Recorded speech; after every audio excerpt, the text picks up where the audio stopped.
করব কিভাবে কাঁকরোল ভাজাটা। যেহেতু আমি একটু গ্রামীণ খাবার রান্না করতে পছন্দ করি, হ্যাঁ, তাই আমি যেহেতু লেখালেখি করি, হ্যাঁ, আমার ভালো লাগার সবই এগুলো হচ্ছে ভালো লাগার, যেমন সবুজ অরণ্য প্রকৃতি, আর যত গ্রামীণ খাবার, দেশীয় খাবার দাবার, ছোট মাছ, এই কাঁকরোলের ভাজা, হ্যাঁ, ছোট মাছের চচ্চড়া, এই মানে আমার সব শাক সবজি, মানে এইসব খাবারের হচ্ছে যে আমি লাভার। আজকে কাঁকরোল ভাজাটা করতেছি। কাঁকরোলের তরকারি কখনোই খাওয়া হয় না, একদমই আমার পছন্দ না, আমার বাচ্চাদেরও পছন্দ না। হ্যাঁ, আজকে শুধু আমরা কাঁকরোলের ভাজাটা খাই।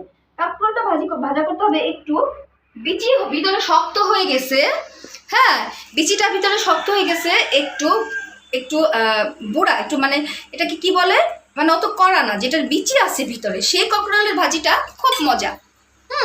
এখন আমি এটার মধ্যে দিয়েছিলাম বাটা মরিচ। আমার খুব অল্প মরিচ দিতে হবে, নইলে আবার ঝাল লাগবে, কারণ কাঁকরোলটা ভাজার পরে খুব ভেজে এটাকে খুব খড়খড়া হয়ে যায় এবং ঝালটা তখন আবার দ্বিগুণ বেড়ে যায়। এটার মধ্যে আমি একটু হলুদ দিয়েছি। ও আরেকটা কথা হচ্ছে, একটু বাটা মরিচের ফাঁকি দিয়ে মরিচের বাটা দিয়েছি।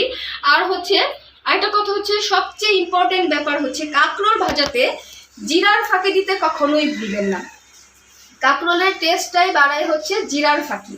হ্যাঁ, এখন আমি এখানে জিরার ফাঁকি তো দিয়েছি, ধনিয়া ফাঁকিও দিয়েছি আগেই। এখন আমি এখানে একটু এখান থেকে সামান্য একটু রসুন বাটা দিয়ে নিয়েছি। এখন আমি রসুন বাটা দিয়েছি। এখন আমি এটাকে মেখে চেখে এখন আমি এটাকে একটু পানি দিব। পানি দিয়ে লবণটাও দিয়েছিলাম প্রথমে, যখন ধনিয়া ফাঁকি, জিরার ফাঁকি, হলুদের ফাঁকি দিলাম, তখন লবণটাও ছিটিয়ে দিয়ে নিয়েছিলাম। কেন? লবণটা নিলে আস্তে আস্তে থাকতো, ওই জন্য আগে দিলে লবণটা গলে আসে। ঠিক মতো মনে হয় ধরতেছে না, আসতেছে না মনে হয় ঠিক মতো, অর্ধেক আসতেছে মনে হইতেছে আমার কাছে। এরকম পাতালি করে ভিডিও করতেছো কেন ফোন?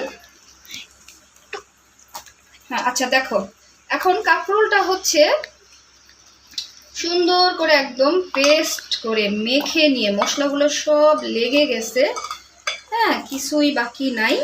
তবে ওই যে বললাম, কাঁকরোল ভাজার মধ্যে কেউ কখনো জিরার ফাঁকি বা জিরা বাটা দিতে ভুল করবেন না।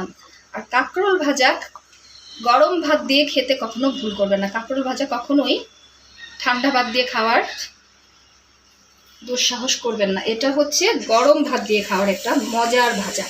এই মেখে ফেললাম। এখন আমি এটা কড়াইতে দিয়ে দিব। উপরে দাঁড়ায়। হ্যাঁ, এখন আমি এখানে তেল গরম করে, তেল দিয়ে আমি চুলাটা জ্বালিয়ে রেখেছিলাম, গরম হয়ে গেছে আশা করি। এখন আমি কাঁকরোলগুলো দিচ্ছি।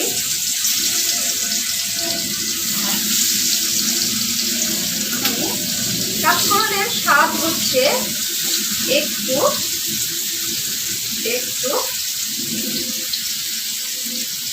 বুড়া কাঁকরোল নিতে হবে, যেই কাঁকরোলের ভিতরে বিচি আছে অনেক, ওই কাঁকরোলের ভাজাটা হচ্ছে খেতে খুব টেস্টি হয়।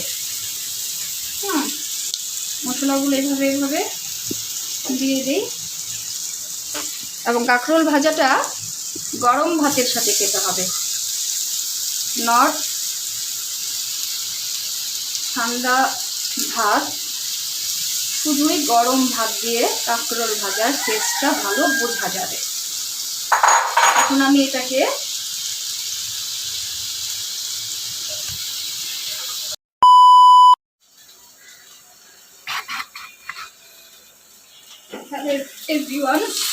এখন আমি কাঁকরোলের যে দুই পাশটাই হয়ে গেল ভাজা।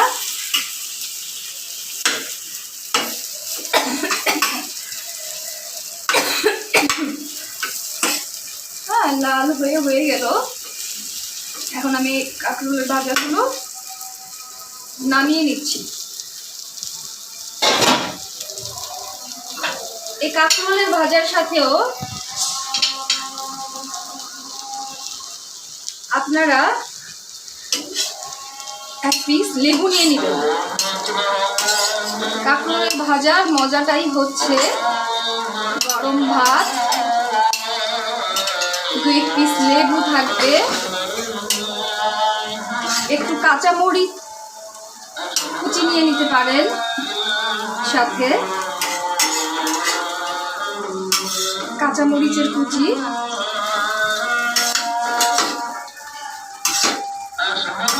এই যে আমার বাচ্চারা একটু বুড়া কাঁকরোলের বিচি সহ ভাজাটা খুব পছন্দ করে। এই যে দেখেন কি চমৎকার হয়ে গেছে কাঁকরোলের ভাজাটা। এখন এটার সাথে একটু কাঁচা মরিচ, কিছু পেঁয়াজ কুচি এবং লেবু দিয়ে গরম গরম ভাতের সাথে হ্যাঁ খেলে সেই হবে।